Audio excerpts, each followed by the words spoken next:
Bonjour à tous, bienvenue sur la chaîne Solaire Domotique. Aujourd'hui, on va voir comment installer un serveur VPN. Vous voyez ce qu'il vous faut. Pour l'installation Raspberry, je vous invite à consulter le petit lien qui est en dessous pour prendre le lien d'installation. Vous allez vite le voir pour le changer. Allez, on est parti. Bien, maintenant, on va procéder à l'installation de WireGuard. Donc, dans un premier temps, on va aller se prendre un petit curl avec le script. Donc là, je fais un clic droit, ça vous l'avez dans le site web. Là, il l'a téléchargé. Ensuite, on va se prendre un petit chmod plus X, mais juste wire, voilà, pour libérer. Et ensuite, point. Donc là, c'est le chmod, je vais vous refaire, voilà, comme ça vous voyez mieux. Wire, garde, install. Alors, là, c'est votre adresse IP. Attention, pas d'ordinateur, c'est votre adresse IP extérieure. Là, vous choisissez, soit vous mettez votre nom de domaine, soit vous mettez votre no IP que vous avez mis en rouge, je pourrais faire un petit tuto là-dessus, soit c'est votre IP fixe de votre box, la sortie de votre box qui marche. Pour la connaître, c'est vous la tapez sur internet, adresse IP, et vous allez vite la retrouver. Donc là, je la laisse en 63 parce que là, clairement, ça va être un serveur de test. Tout sera en clair sur ce tuto parce que je vais rien cacher parce qu'il va être supprimé après. Il n'y aura pas d'accès à l'extérieur. Public internal, ça c'est votre carte réseau. WireGuard, ça vous laissez. Serveur WireGuard, moi je vais le mettre en 10.10.10.1. 10.10, 10.1. IPv6, vous laissez. Là, faites attention, reprenez bien le port qui va vous indiquer, donc 59.864. 59.864, j'ai même le noté. Ça, c'est le port de communication, c'est-à-dire c'est le port qu'il faudra ouvrir sur votre box. Sinon, vous pouvez le changer si ça vous plaît ou pas pour pas avoir un port statique, on va dire, qui est généré automatiquement et qui est connu. Donc là, dans mon cas, je vais le laisser. Là, ça va être le DNS de votre là où il doit aller chercher ses noms de domaine. Donc ça tombe bien parce que là on a créé tout à l'heure, enfin sur l'ancienne vidéo, AdGuard qui est un serveur DNS très puissant. Donc on va mettre 192.168.1.63. Ne mettez pas votre loopback, surtout pas, vous aurez des problèmes. Mettez bien l'IP de votre machine actuelle où est installé WireGuard, mais attention, AdGuard, pardon, mais attention, si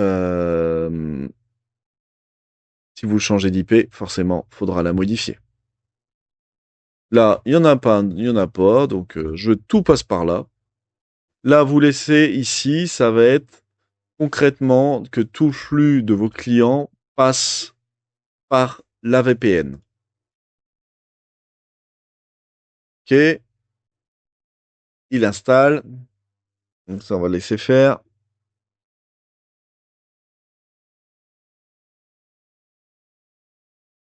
Donc là, je fais un CTRL L que vous voyez tout. Donc client name, on va l'appeler test 1. Allez hop. Là, il vous demande quel est son IP. Donc là, ça sera 10.10.10.2. Donc là, vous savez que le client aura une IP fixe en 2. L'IPv6, vous le laissez. Voilà, là, il vous a généré un QR code. Ce qui est génial, c'est que vous pouvez installer l'application WireGuard client sur votre téléphone, vous la flashez et vous êtes censé vous connecter quand on aura fait la redirection de port. Ok, vous voulez rajouter un nouvel utilisateur, pas de problème, vous exécutez à nouveau, je vais vous le remettre là, ici. Et là, il vous demande, veux-tu ajouter un nouvel utilisateur? Donc, on va être 1, pardon, 1, test 2. Donc là, vous passez en 3, forcément, vous laissez, et il va vous générer un deuxième QR code. Ok, c'est génial parce que là, je suis sur un téléphone. Le souci, c'est que, j'ai envie de mettre ça sur un ordinateur. Donc, on va voir comment bouger les clés et les récupérer. Parce que là, vous pouvez voir clairement, il vous dit, la clé, elle est dans le répertoire route à cet emplacement-là. Donc, il faut aller la récupérer. Donc maintenant, je retourne sur mon WinNCP. Et là, j'ai vu que c'était le répertoire route. Donc là, je suis dans mon utilisateur que j'ai créé à l'install, qui s'appelle Benoît. Mais j'ai pas accès, il n'y a pas les clés.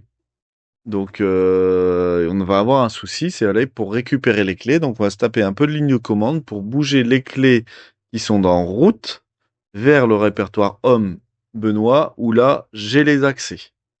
Donc, on fait ça ensemble. C'est tout simple, la ligne de commande. Donc, vous avez les extensions conf. Donc, CTRL L, comme ça, on va mieux voir.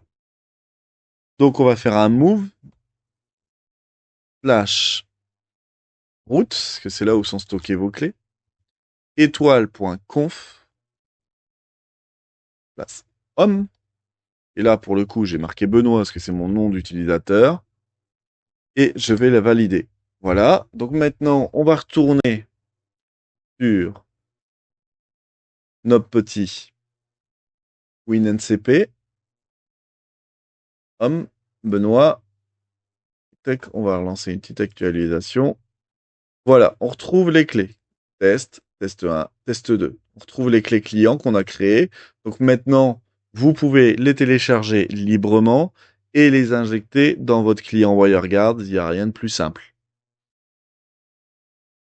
Donc pour cela, je les prends, je les glisse et c'est parti, ça marche. Donc, si on édite un fichier, donc là, on va ouvrir une clé pour voir comment elle est composée. Donc, éditer, je vais vous l'ouvrir en grand. Private key, donc ça, c'est les clés qui sont générées, vous n'y touchez pas. L'adresse IP, ça vous reconnaît étrangement l'adresse IP qui a été allouée pour ce client-là. Le DNS, vous mettez en 63, ça c'est votre serveur DNS qu'on a créé sur la précédente vidéo. La public key, c'est pareil, vous ne touchez pas. La pre-shared, vous ne touchez pas. Le endpoint, ça c'est votre IP avec votre port qui a été assigné. Donc là, vous changez pas ou vous mettez votre nom de domaine s'il faut, parce que s'il a changé ou autre. Pour inclure ça dans un client, rien de plus simple. On va aller télécharger le client WireGuard. Donc on se retrouve sur le site WireGuard, on installe un download installer, on lance. Hop. Là, je vais pas vous la faire, hein. Suivant, suivant, suivant. Donc, ajouter. On va aller sur le répertoire qui stocke l'ensemble. Donc là, document solaire domotique, on retrouve. Voilà. Donc là, on peut voir, j'ai repris test 2 parce que le premier, c'était pas bon. On peut voir qu'on est bien en 10.10. La différence, c'est que j'avais changé mon IP, j'étais en 10.66. Donc 10.10, il est bien reconnu. Et on voit bien, j'ai un flux réseau. Donc là, si vous mettez sur un PC WireGuard et que vous allez à l'hôtel ou autre et vous amusez à taper, vous le mettez en route, déjà vous avez une connexion sécurisée, tout passe par votre box, mais aussi si vous tapez un serveur que vous avez chez vous, 192, 168, etc., etc., vous y aurez accès. Donc c'est bien parce que là je suis en local, mais il faut que je refasse la direction dans ma box. Donc voilà, pour le coup, je suis sur Orange, donc on va aller se rendre dans ma box ensemble. Donc là, vous êtes dans ma box. Donc là, je suis sur Orange. Donc j'ai pris réseau, j'ai fait NatPad.